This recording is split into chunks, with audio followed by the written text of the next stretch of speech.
I recently moved to a new place. The house I rented is like any other house on the block, with a yard and a front door that squeaks when you open it. It's just a regular place. One night I was getting ready for bed.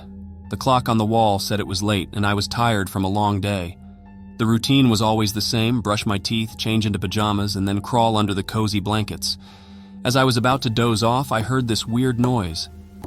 At first, I thought it was the wind or maybe a stray cat outside, but it didn't stop. It was like a little tapping, like someone was playing drums with their fingers somewhere in the house. I tried to ignore it. Maybe it was just the old house settling down. I told myself that, but deep down I felt a bit uneasy. Still, I shook it off, thinking I was just being paranoid. The next night, the noise came back. Same tapping, but a bit louder this time. I thought, okay, maybe it's just a leaky faucet or something. I tightened the faucet knobs and hoped that would fix it, but it didn't. Nights turned into a routine of hearing those strange sounds. Sometimes it was soft, like a distant murmur, and other times it was louder, like someone was shuffling around. I kept telling myself it was just the house, but it was getting harder to believe. I decided to check things out. Maybe there was a mouse or something. I grabbed a flashlight and tiptoed through the dark house. The floor creaked, making me jump at every noise. I checked every room, opened every closet, but found nothing. The tapping continued. I started to feel a bit on edge. It was like I wasn't alone in my own home. The unease grew, but I couldn't put my finger on why. I tried to convince myself it was all in my head, but something about those nightly sounds just didn't add up. One night, after weeks of those strange sounds, I decided to investigate further. The tapping had become a constant companion, and I couldn't take it anymore. It was time to find out what was going on. I started my investigation by retracing my steps through the house, hoping to pinpoint the source of the mysterious noise. As I walked through the dimly lit hallways, the creaky floors seemed to echo with every step. My heart pounded, not just from the eerie sounds, but from the fear of the unknown. In my quest, I stumbled upon something I hadn't noticed before: a small, inconspicuous door in the hallway. I never paid much attention to it. After all, it just seemed like an access panel to some forgotten corner of the house. Curiosity got the better of me, and I cautiously opened the door. To my surprise, the door led to a crawl space, a dark, narrow area beneath the house. It smelled musty, and the air was thick with an unsettling stillness. I hesitated, thinking I was crazy for even considering that the sounds came from down there. But as I shone my flashlight into the darkness, my eyes widened in disbelief. The crawl space was more than just a neglected corner. It was a secret hideaway. I saw remnants of a makeshift bed, food wrappers scattered around, and personal items that didn't belong to me. A chill ran down my spine as I realized someone had been living in this hidden space, right under my nose. Suddenly, I heard a noise from the corner of the room. That's when I saw him, a stranger sitting quietly, frozen in the corner, hiding. Panic set in, and I stumbled backward. I run out of the crawl space and block the door with a dresser and a couple of chairs. I called the police, but as I stand there on the phone, I can hear how the guy from the crawl space is trying to open the door. I throw myself against the dresser and pile of chairs to keep the guy from leaving while the police are on their way. When the police arrive, they arrest the guy, but I never find out who he was or how long he had lived right under my nose. To this day, my heart stops at any strange noises coming from inside the house.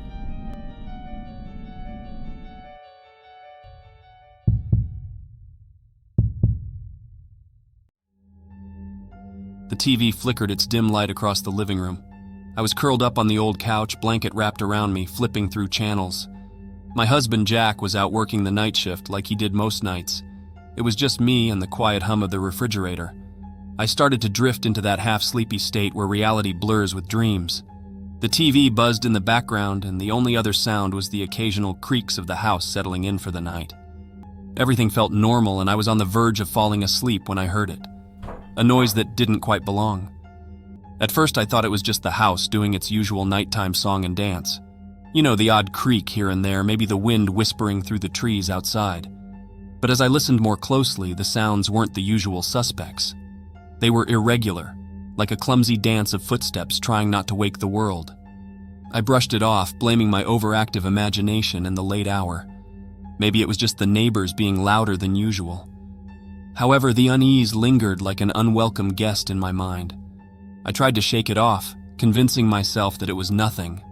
The night crawled on and I found myself nodding off on the couch. That's when it happened. A noise that jolted me awake and sent shivers down my spine. It wasn't a random creak or a distant murmur. It was the unmistakable sound of someone messing with the front door. My heart pounded in my chest as I sat frozen on the couch. I strained my ears, hoping it was Jack coming home early, but deep down I knew it couldn't be. It was too early for him, and this was a different kind of noise, deliberate and unsettling.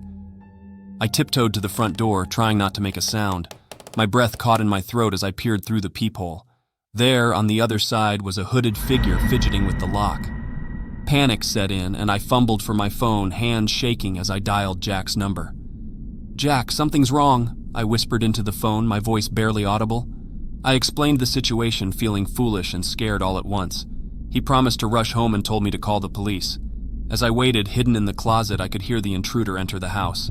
My hands trembled as I clutched the phone, waiting for Jack to make his way back home. The hooded stranger was now inside, their presence echoing through the silent house. My mind raced with thoughts of what might happen next. I stayed put in the closet, listening to every creak of the floorboards as the intruder moved around. It felt like an eternity. My breath caught in my throat, heart pounding in my ears. Then, like a beacon of hope, I heard the front door burst open.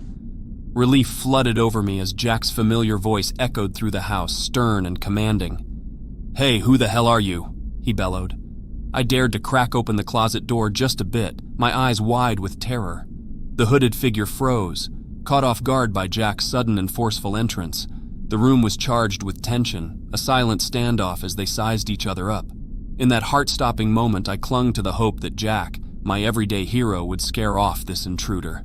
The air thickened with uncertainty, but before anything more could unfold, Jack unleashed a roar that seemed to shake the walls. "Get out of my house!" he thundered, a primal force in the face of danger. The intruder hesitated for a split second, long enough for Jack to take a step forward. With a desperate scramble, the hooded figure made a run for it, fleeing into the darkness. The police arrived shortly after, and we described the intruder, and the next morning they notified us that they had caught the culprit.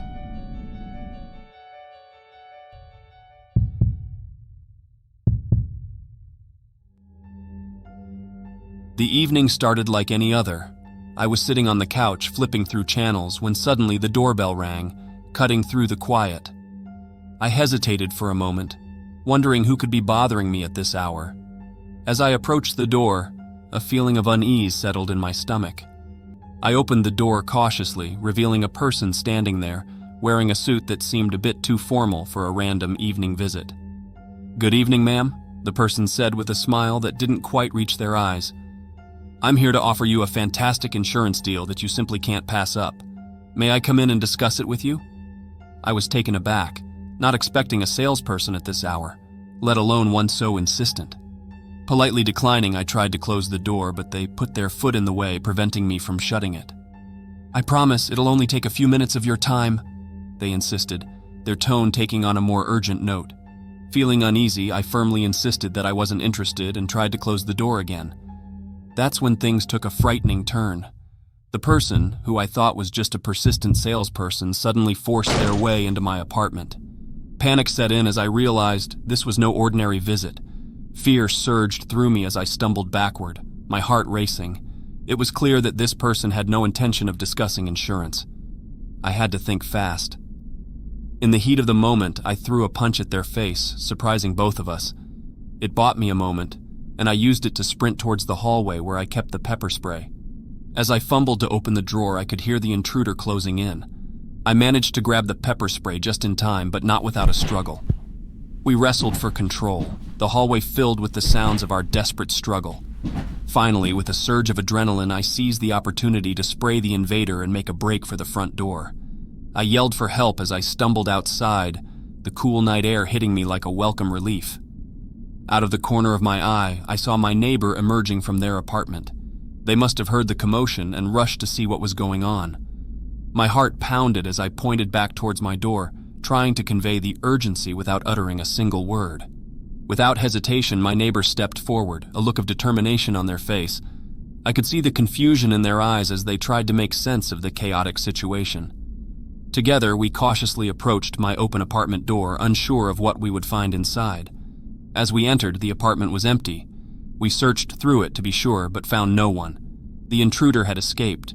They were never caught, and that encounter still haunts me to this day, leaving me with a huge distrust for salespeople, even more than I already had.